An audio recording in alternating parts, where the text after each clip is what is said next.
I spent my daughter's college fund on buying a new house after she befriended my cheating ex's side chick and called her her new mom. Now she's begging for forgiveness. I, 44 female, have an 18-year-old daughter, Mia, and she's supposed to start college in a couple of months. I'm also in the middle of a divorce from my husband of 20 years, Jonathan, 45 male. He had an affair with his secretary, Alicia, 34 female, and that had been going on for almost a year before he finally came clean to me about it a couple of months ago. I filed for a divorce as soon as I could after he told me, and I also moved out of our house. I've been living with a friend of mine ever since I left. And I'd expected Mia to take my side on this because I'm obviously the victim here. But for some reason she chose to take her father's side. I tried to talk to her a week after the divorce because she hadn't been texting me, not even to find out where I was.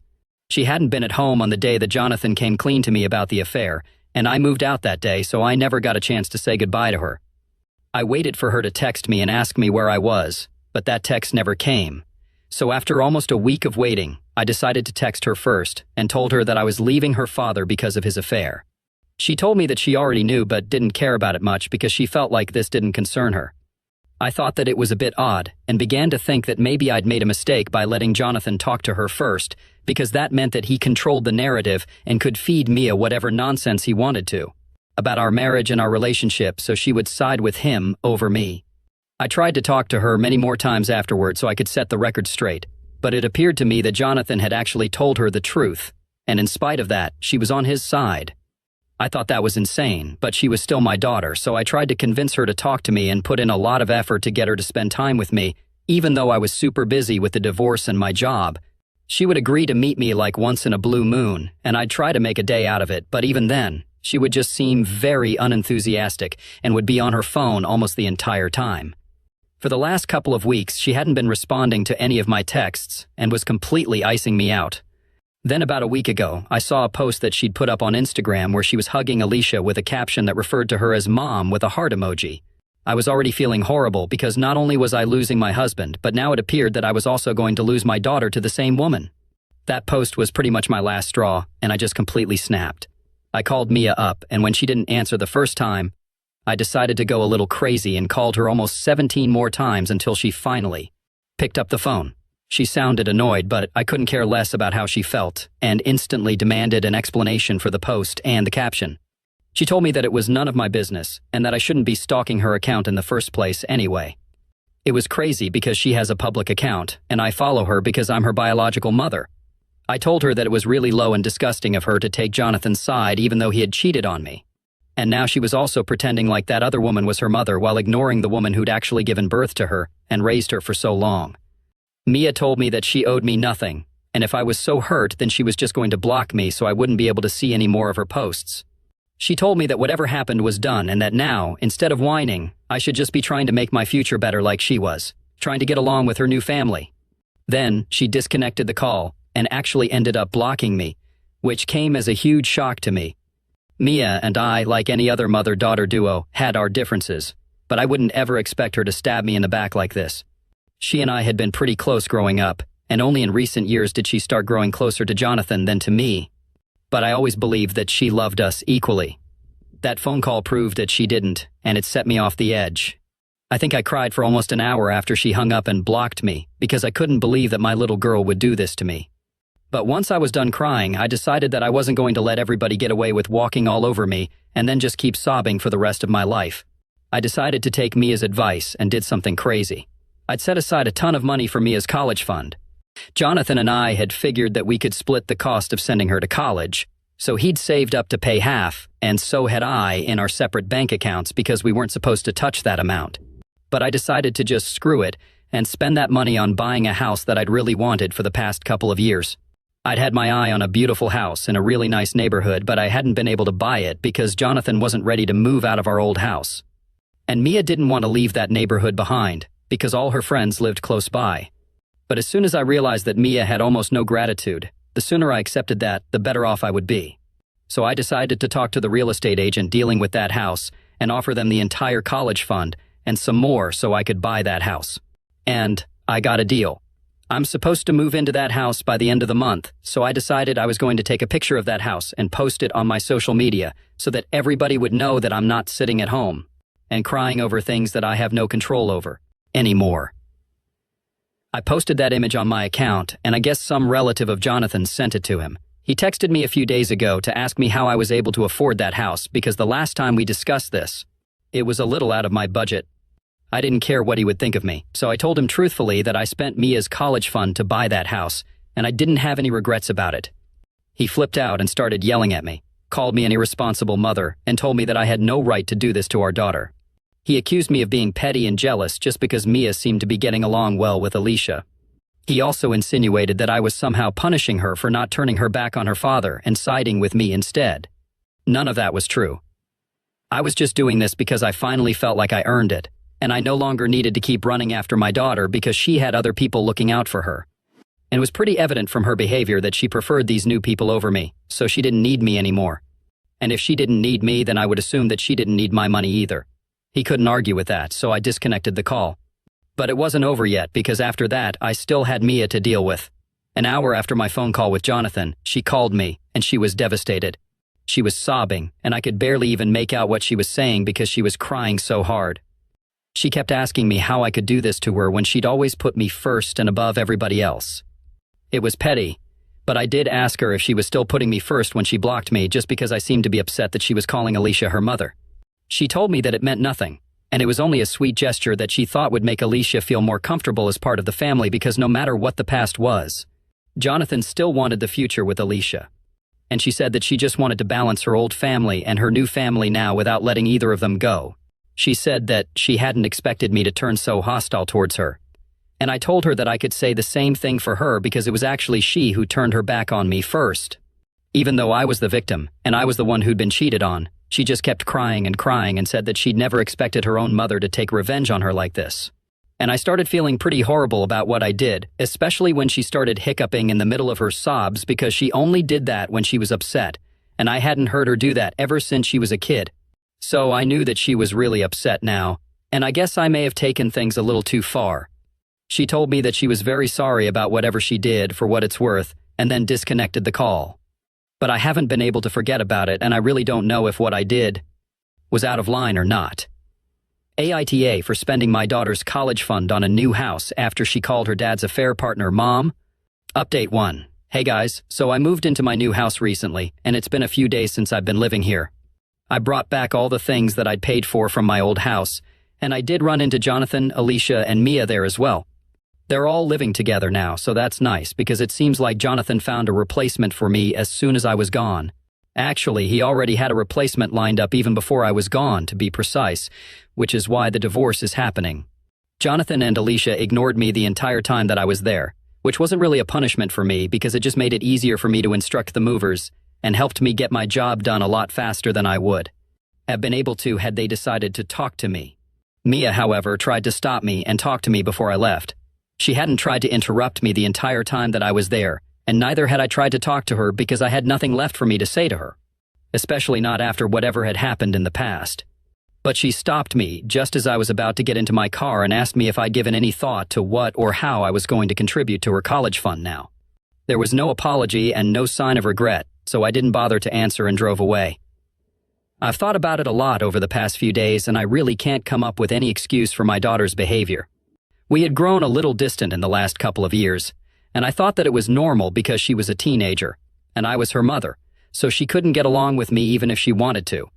But she'd been on good terms with her father throughout, which made me feel a little alienated, but I never held that against her. This was different.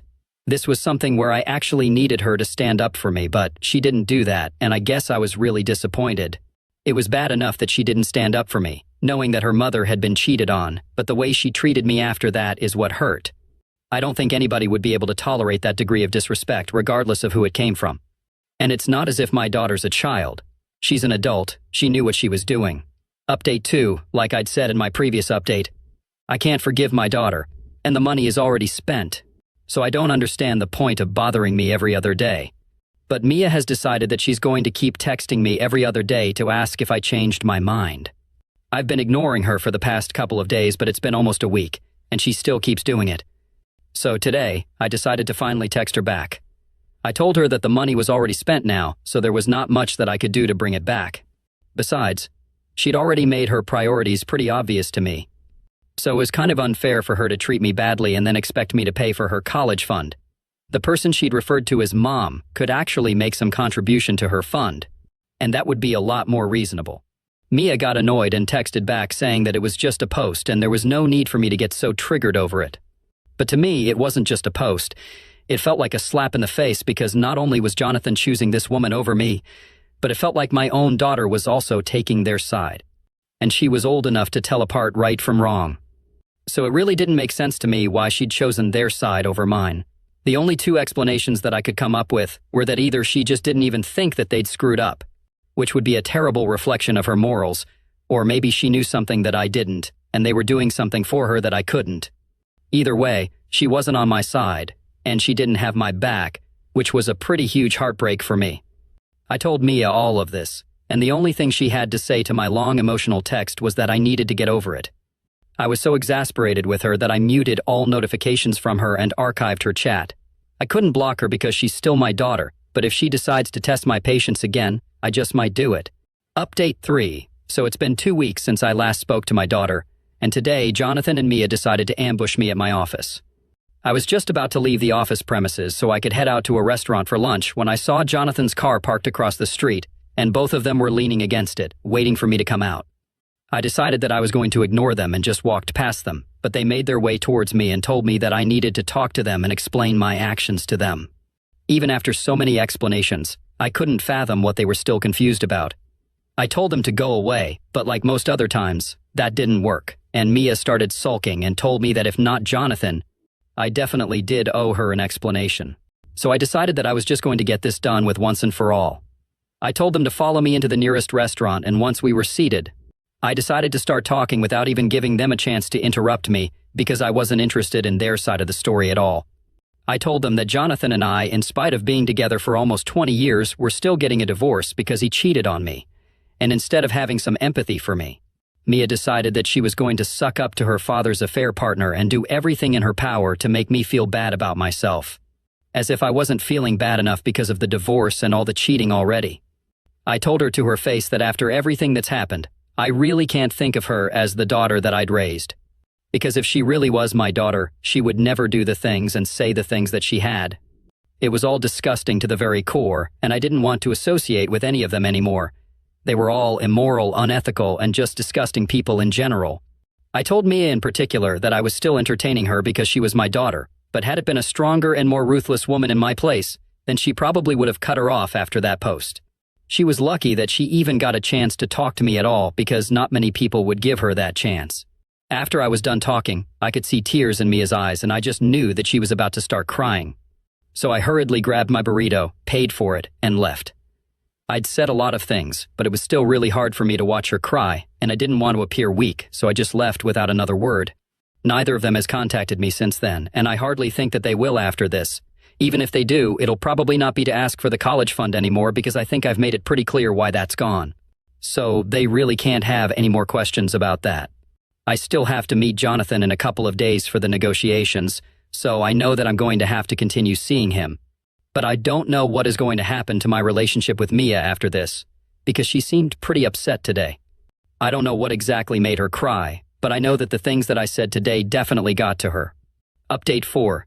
It's been a month since I last met my daughter, and I almost thought I would never see her again. It was sad, but I'd made my peace with it. There wasn't much that I could do at that point either. Jonathan stopped fighting me at the negotiations as well. Probably because what I said at our last informal meeting at the restaurant got to him as well. I realized that once he told me about Alicia, I didn't even scream at him. I just left quietly and never looked back again. I guess the guilt hadn't really settled in because I hadn't expressed how disappointed and angry I was until that day at the restaurant. As for Mia, we didn't speak for a month after that, and like I said, I almost thought that I would never see her again. She's supposed to start college in a couple of weeks, and I kept going through old photo albums of us when she was little because I felt like I'd be there to see her off when she went away to college. I kept thinking about how now it would be Alicia instead of me who'd be seeing her off, and the thought made me really upset, but I couldn't do anything about it. 3 days back, I received an email from Mia, and it was a pretty emotional one. She apologized to me for behaving the way that she did and told me the real reason she was trying to be nice to Alicia was that Jonathan had promised her that he'd buy her a car if she treated Alicia better, and also let her get an apartment in her second year with her friends. She couldn't think of a way to do this without hurting me. She knew that if she continued to be on good terms with me, then I'd definitely ask her about her close relationship with Alicia, and she didn't want that. So she just started pushing me away and hoped that she'd be able to reconnect with me once she got the car. She said that she now understood that none of it was worth losing her relationship with me, and she regretted every single thing that she did. She told me that she'd really love it if I would be there to see her off when she started college, and told me the dates and everything. I haven't yet made up my mind on whether I want to go or not because at the end of the day she was doing this all for just a car and so she could have fun with her friends. I could understand the appeal of that because I too was once her age, but I would never hurt my loved ones for something as insignificant as that. And she did hurt me. She hurt me pretty bad. It was intentional, and it was for a really petty reason, so I don't know if I can forgive her so quickly. But at least she apologized, so that's something. I haven't responded to her email yet because I'm still struggling with what to do about this. I really don't think that a car or an apartment is a valid enough reason to act the way she did, but I do miss her terribly, and I really wish that we could go back to being the way that we were, or at least try to. Update 5. Hi guys, thank you so much for following my story and for all the comments and messages that I've received and still continue to receive. It really means the world to me that so many people resonate with me. Hang in there, things do get better. Mia and I have finally begun to work on our relationship. She's supposed to leave for college in a couple of days, and I finally responded to that email yesterday. I told her that she made me feel awful, like I'd failed as a mother, and it would take me a while to come around. Having said that, I couldn't possibly stay away or keep her away from me anymore, because she was my only child. People might think of me as weak or a pushover, but I think that there's been enough punishment and revenge in this family, and I can't go on like this with so much hate in my heart. I fix things not out of a sense of duty or obligation, but because I really wanted to. I don't think that I would forgive her if I wasn't her mother, but I am, and I guess just this once. I can look past whatever she did, as long as she promises that she will never do something like this again. Not just to me, but to anybody who loves her. We hopped onto a phone call afterward and had a real conversation about everything, which ended with both of us crying, and I guess that was a pretty good emotional release. She promised me that she would never repeat her behavior ever again, and that